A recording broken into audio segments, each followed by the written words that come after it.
Bueno, muchas gracias. En primer lugar, quería dar las gracias a Ausinermin por darnos la oportunidad de estar aquí hoy ante tan distinguida audiencia. Dado que soy el último ponente de la jornada y ha sido un día intenso, intentaré ser lo más breve posible.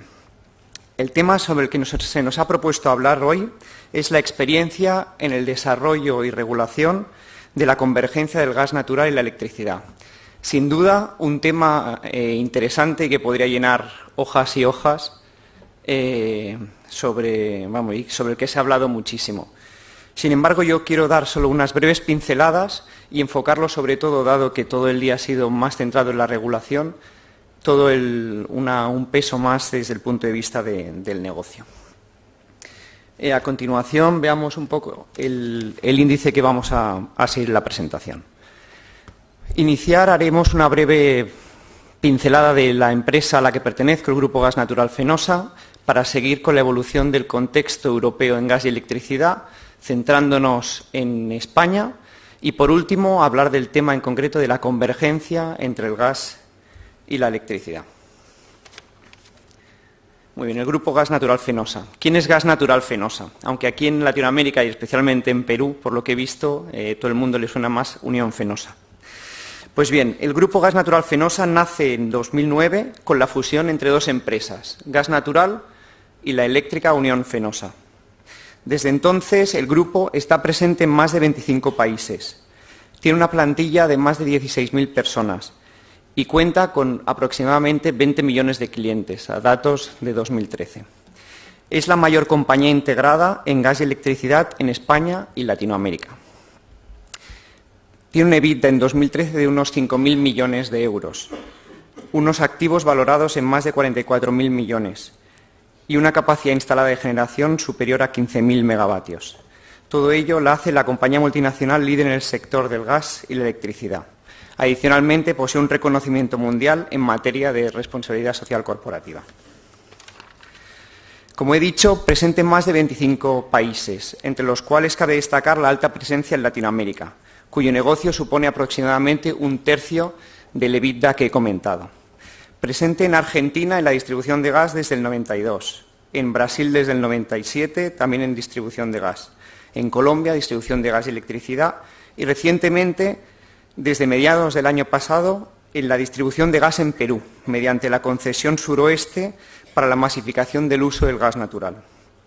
La actividad asignada incluye el transporte de gas en forma de GNL mediante cisternas, desde Pampa Melchorita hasta el Citygate de alimentación de las redes de distribución, donde debemos construir las 4 ciudades de la concesión: Arequipa, Moquegua, Tacna e Hilo.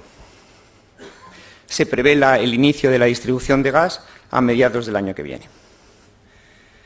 En cuanto a la evolución del contexto gas-electricidad, permítame una breve introducción remarcando las diferencias básicas entre la naturaleza de los suministros eléctrico y gasista.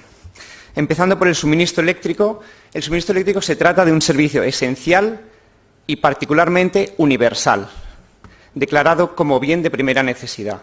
Se genera relativamente cerca del punto de consumo y por cerca me refiero a que a nadie se le ocurriría transportar electricidad desde Nigeria hasta Estados Unidos, a diferencia de aquí que se hace con el gas. No es almacenable, al menos a gran escala y a un coste asequible, al menos hoy. Y la oferta y la demanda deben coincidir en cada instante por ello. No tiene competencia en general y se puede decir que las pérdidas son relevantes en la cadena de valor, sobre todo en el transporte y la distribución. Sin embargo, en el suministro de gas se trata de un servicio esencial, pero no universal. El punto de consumo no tiene por qué estar cerca de la extracción. Por ejemplo, vemos constantemente volúmenes llevados desde países como Nigeria o Trinidad y Tobago hasta Japón, Asia, Europa, Estados Unidos o Latinoamérica. Es almacenable. Presenta una importante competencia con otros combustibles y tiene unas pérdidas generalmente bajas, normalmente en medición.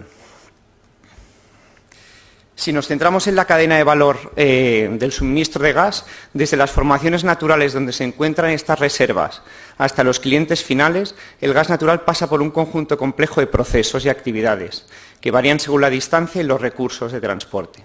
Tenemos en la zona de upstream la exploración y la producción. En la zona de midstream distinguimos dos tipos de transporte, el transporte por gasoducto más tradicional y el transporte por GNL. Aunque normalmente se asocia el transporte por GNL a transporte marítimo, sabemos que el transporte por GNL se licúa, se rebaja la temperatura a 161 grados, se reduce su volumen 600 veces para poder ser transportado, se carga en metaneros si es por mar o en cisternas si es por tierra y se lleva hasta destino, donde se regasifica y se introduce en su camino hacia la distribución, en el downstream, para ser llevado a grandes clientes para generación o otros o cliente final. Por su lado, en la cadena de valor de la electricidad, bastante equivalente, el sistema de suministro eléctrico también se compone de un conjunto de medios y elementos útiles para la generación, transporte y distribución, partiendo de la generación, que puedes utilizar diferentes tecnologías, renovables o fósiles, pasando por el transporte de alta tensión en el midstream y llegando a la distribución y al cliente final. Desde finales del siglo pasado, en Europa se ha producido un intenso debate sobre cómo diseñar una regulación efectiva que promueva y acompañe a la industria energética en su desarrollo. Todo esto en un entorno complejo, donde la dependencia energética del exterior es creciente, donde el aumento progresivo de los precios de combustibles, básicamente el petróleo, el gas y el carbón, es un hecho real y una cierta percepción de falta de competitividad en el sector. Haciendo un breve inciso en lo que hemos comentado de la dependencia de energía en Europa, el sector energético europeo se ha caracterizado históricamente por una dependencia creciente de las fuentes de importación. En la diapositiva pueden ver una representación del índice de dependencia energética publicado por la institución Eurostat. En este gráfico se ve la dependencia energética en 2001 concretamente, donde se ve la mayoría de países europeos con unos índices altos en colores verdes. El índice de dependencia mide qué porcentaje del consumo de combustibles proviene del exterior, se importa. Se puede ver países como Italia o Irlanda cercanos al 100%. En promedio, en la UE, el grado de dependencia se basa en gran medida al petróleo y al carbón. Al petróleo y al gas, donde se asumieron en el 2001 en porcentajes cercanos al 77 y 47%. Hoy, en 2013, estos índices han aumentado hasta el 86% en el caso del petróleo y al 66% en el caso del gas. Si vemos, además de ser cada vez más dependientes, vemos que el precio de estos combustibles también se ha ido incrementando. En el gráfico se puede ver unos proxies para estos combustibles, carbón, petróleo y gas, que no con el fin de ser comparados en este gráfico, simplemente la tendencia creciente. En el color azul se puede ver el petróleo en precio de euros por barril. En el color rojo el carbón, con el proxy del API 2, que es el precio internacional reconocido para el carbón en el noroeste europeo. Y por último el gas, como el índice del Day Ahead del NBP, que es el hub por referencia europeo, el hub más líquido que empieza a cotizar en 1999. Como se puede ver en el gráfico, todos estos precios han ido aumentando a tasas de crecimiento anual compuesto superiores, por supuesto, a los 2 dígitos y por encima del 15 o el 20%. Perdón.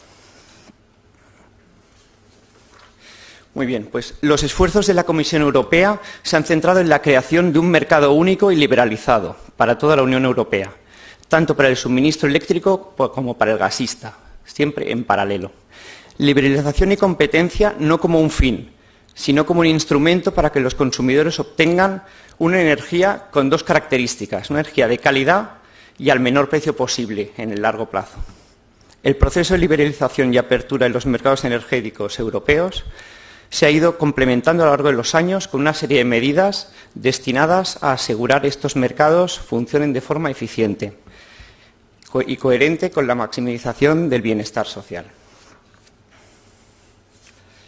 La legislación europea contempla determinados servicios económicos como servicios de interés general. Entre ellos se encuentran el transporte, las telecomunicaciones o la energía, como ya hemos comentado.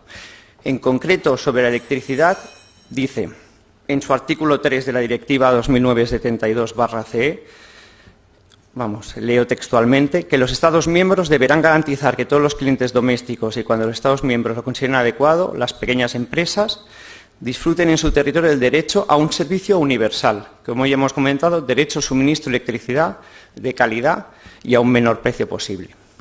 Y sobre el gas dicen algo muy parecido, pero un servicio esencial no universal y para los clientes ya conectados a la red de gas.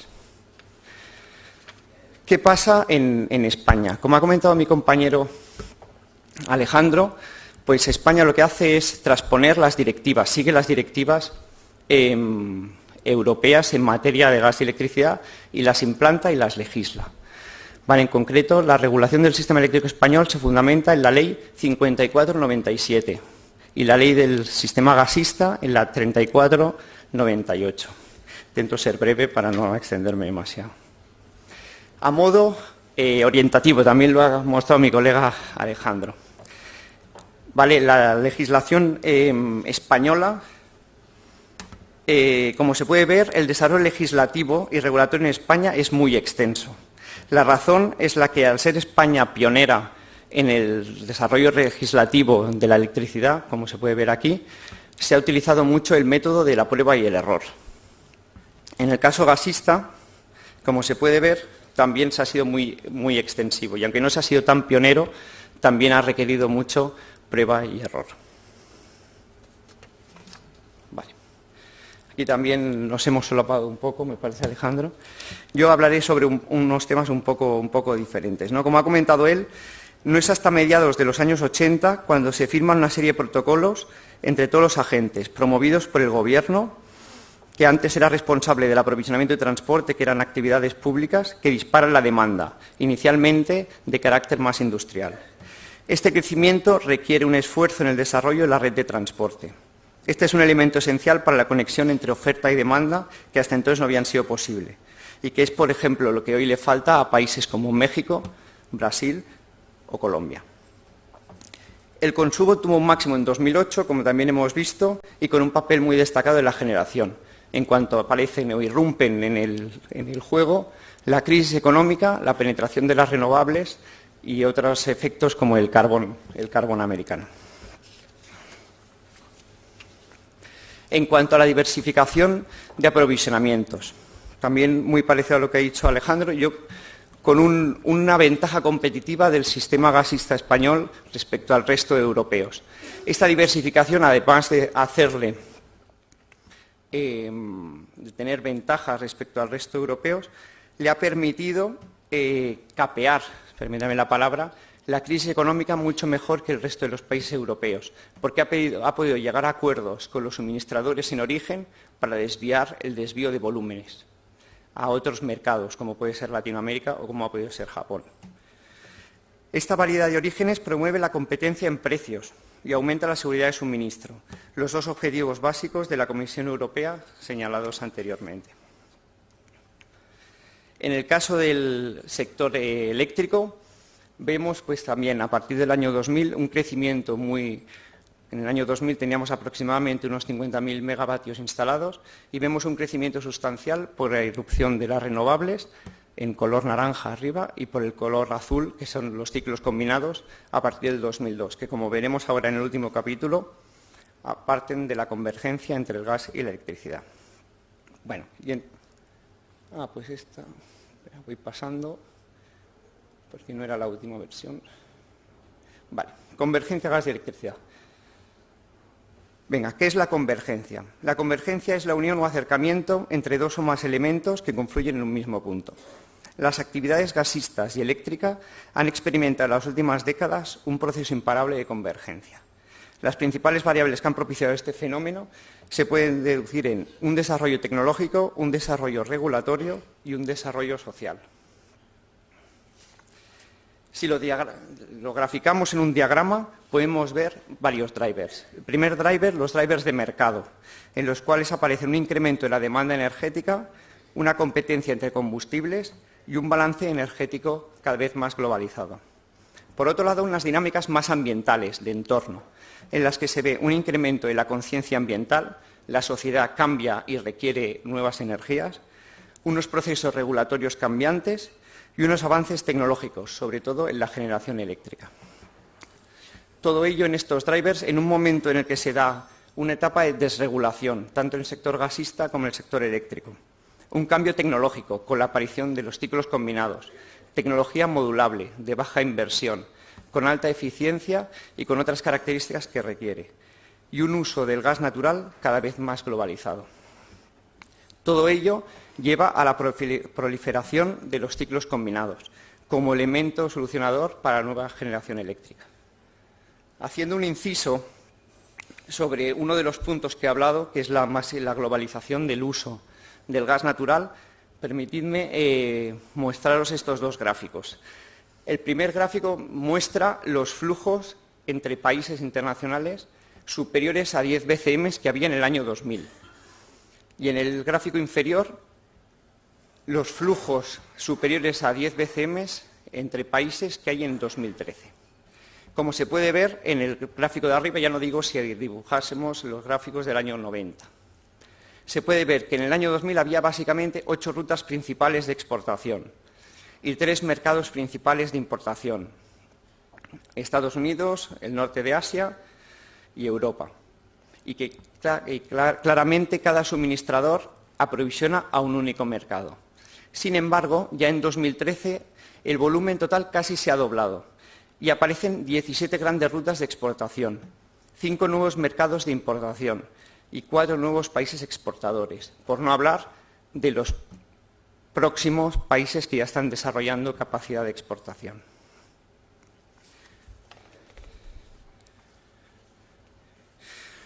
Vale, perfecto. Centrémonos ahora en cómo esta convergencia gas y electricidad se da en las empresas eléctricas tradicionales.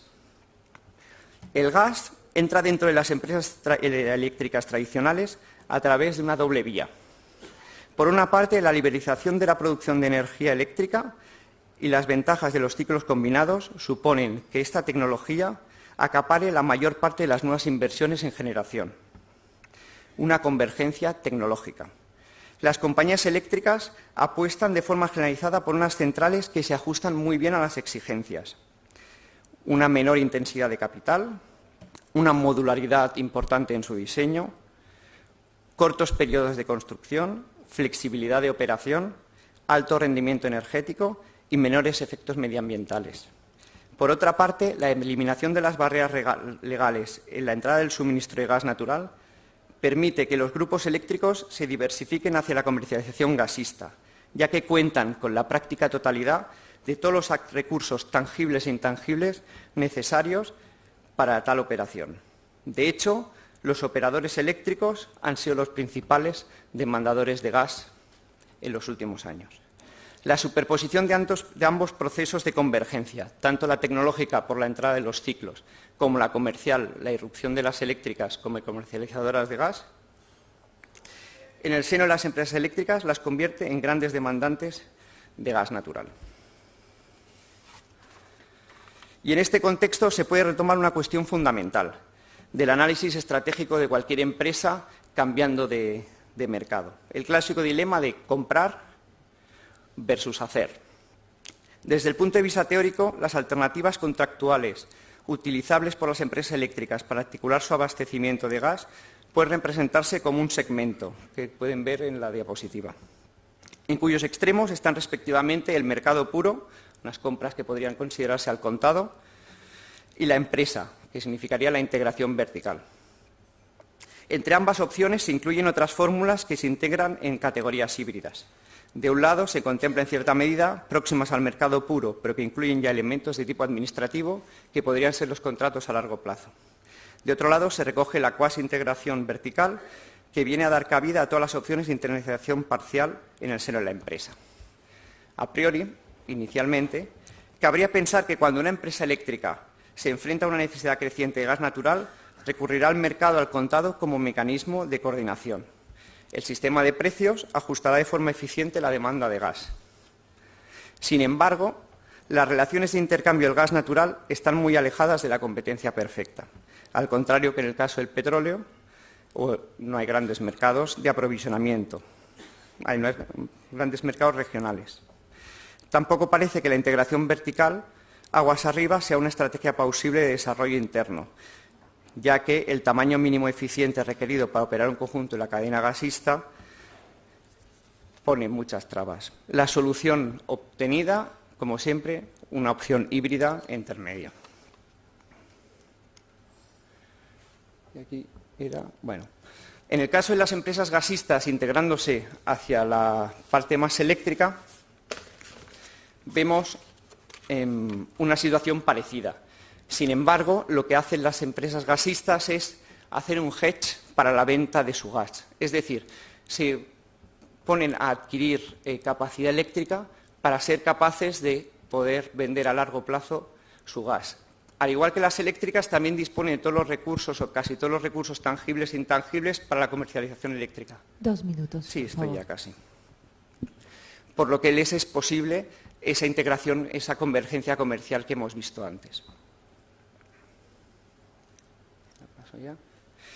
Como resultado de este proceso de convergencia, vemos una reacción rapidísima en el sector español, y es la creación de casi 27.000 megavatios en 10 años.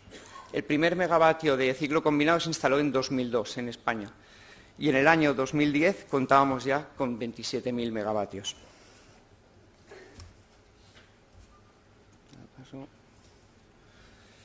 Muy bien, por último, la regulación es un driver en el fenómeno de la convergencia de importantísima relevancia. La convergencia plantea importantes retos en la política energética y económica a los órganos reguladores, en tres campos: en la competencia, en vigilancia y en la determinación de precios regulados. En competencia, porque la concentración es contraria a la liberalización, porque crea un acceso discriminatorio a usuarios de redes. En vigilancia, porque las actividades reguladas por diferentes órganos que pueden sembrar confusión y crear una coordinación ineficaz. Contradicciones entre marcos regulatorios y operaciones financieras de difícil escrutinio. Y la determinación de precios regulados por varias razones: subsidios cruzados, dificultad para trasladar, separación contable no transparente, precios de transferencia no competitivos y la estimación complicada del coste de capital.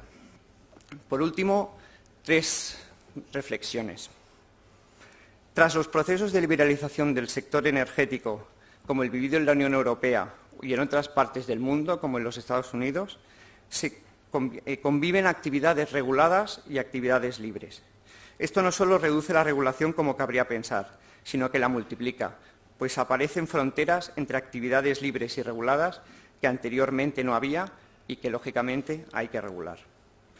La energía es un sector estratégico para un país, para su economía y para el bienestar de la sociedad, por lo que la tendencia a la intervención política es inevitablemente alta. Esto requiere, como siempre, un regulador particularmente independiente. Y, por último, los procesos de liberalización llegan seguramente, casi seguro, tarde o temprano, a todos los países. Por ello, es conveniente mirar a nuestros vecinos y aprender de los errores que los han sufrido antes. Muchas gracias.